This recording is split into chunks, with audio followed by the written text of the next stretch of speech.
Hello बच्चों, यहाँ प्रश्न है गुणनखंड विधि द्वारा निम्न द्विघात समीकरणों के मूल ज्ञात कीजिए। ए बटा में एक्स माइनस ए जोड़ में बी बटा में एक्स माइनस बी बराबर 2c बटा में एक्स माइनस सी है। तो चलिए इस प्रश्न को हल करते हैं। तो मुख्य अवधारणा अगर मैं इस प्रश्न का लिखूं, तो अगर मैं एक द्विघात समीकरण का मानक रूप देखूं इस तरीके से bx प्लस में c बराबर में 0, तो मैं अगर गुणनखंड विधि से इस द्विघात समीकरण के मूल ज्ञात करने हो तो इसका जो बीच वाला जो भाग होता है b, इसको हम दो भागों में विभाजित करेंगे। तो उन दोनों का जो योग होगा ना, मान लीजिए कि इसको अल्फा जोड़ बीटा में अगर दो भाग है, इन दोनों में विभाजित करते इन दोनों का योग जो है वो b के बराबर होगा।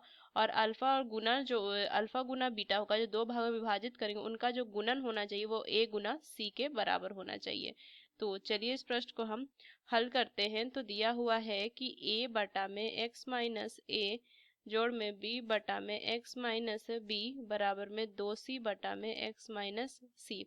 तो देखिए अगर मैं इधर एलसीएम ले लूँ x माइनस a गुना में x माइनस b, तो क्या हो जाएगा a गुना में x माइनस b जोड़ में b गुना में x माइनस a बराबर में 2c बटा में x माइनस c। तो देखिए ऊपर मान क्या हो जाएगा a x माइनस में a b जोड़ में b x माइनस में a b बटा में नीचे क्या हो जाएगा x का वर्ग ऋण में b x जोड़ में a x जोड़ में a b, ये हो जाएगा बराबर में 2c बटा में x माइनस c। अब x जोड़ में बी एक्स ऋण में 2ab और इधर गुना में आ जाएगा क्या x माइनस सी, और इधर हो जाएगा 2c गुना में x का वर्ग ऋण में बी एक्स ऋण में ए एक्स जोड़ में ए बी, ये लिखेंगे।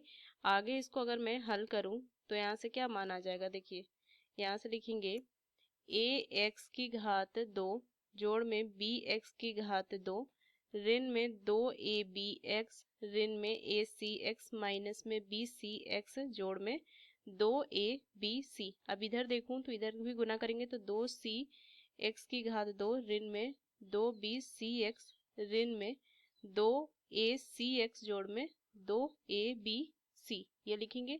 अब देखिए यहाँ से 2abc से ये 2abc में काट सकती हूँ मान। और देखिए अगर मैं आगे इसको देखूं तो इसको हल करेंगे तो मान आ जाए, तो क्या हो जाएगा देखिए a x की घात 2 जोड़ में b x की घात 2 ऋण में, यहाँ से लिख सकते हैं ये x है, और यह हो जाएगा माइनस में 2c x की घात 2 ऋण में 2ab x माइनस में क्या हो जाएगा माइनस में bc x जोड़ में 2bc x ऋण में ac x जोड़ में 2ac x बराबर 0।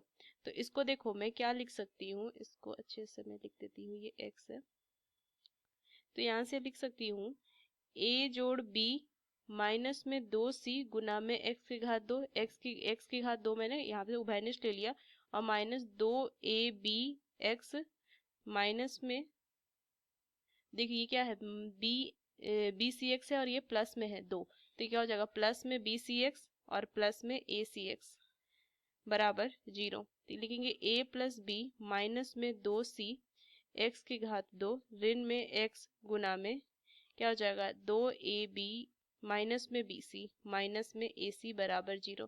देख सकते हैं ये x में क्या है द्विघात है, तो इसको मैं लिख सकती हूँ क्या कि x बाहर ले लेंगे तो ये हो जाएगा a प्लस बी माइनस में 2c गुना में x माइनस में 2ab माइनस में bc माइनस में ac, ये लिख सकती हूँ बराबर 0। अब देखिए या तो x का मान क्या होगा 0 के बराबर होगा, या तो ये पूरे का मान जो है वो 0 के बराबर होगा। तो मैं लिख सकती हूँ x माइनस में 2ab माइनस में bc माइनस में ac का जो मान है ये 0 के बराबर होगा। तो यहाँ से मैं क्या लिख सकती हूँ, इसको हल कीजिए तो ये हो जाएगा a प्लस में b माइनस में 2c गुना में x बराबर, इसको इधर लेके आ जाएंगे तो 2ab माइनस में bc माइनस में ac, ये लिख सकती हूँ मैं। तो x का जो मान हो जाएगा वो क्या आ जाएगा, यहाँ से देखिए ये सारा मान इधर चल जाएगा तो लिखेंगे 2ab माइनस में bc माइनस में ac बटा में a प्लस b माइनस में 2c, ये लिख सकते हैं। तो देखिए ये हमारा क्या हो जाएगा, इसके दो मूल हो जाएंगे। एक तो यहाँ से आ जाएगा x बराबर 0 और एक मान आ जाएगा x बराबर ये। तो यही मुझे यहाँ से हल करना था। तो इस मुख्य अवधारणा का इस्तेमाल करके हमने इस प्रश्न को हल किया। आशा करते हैं ये प्रश्न आपको समझ में आया। धन्यवाद।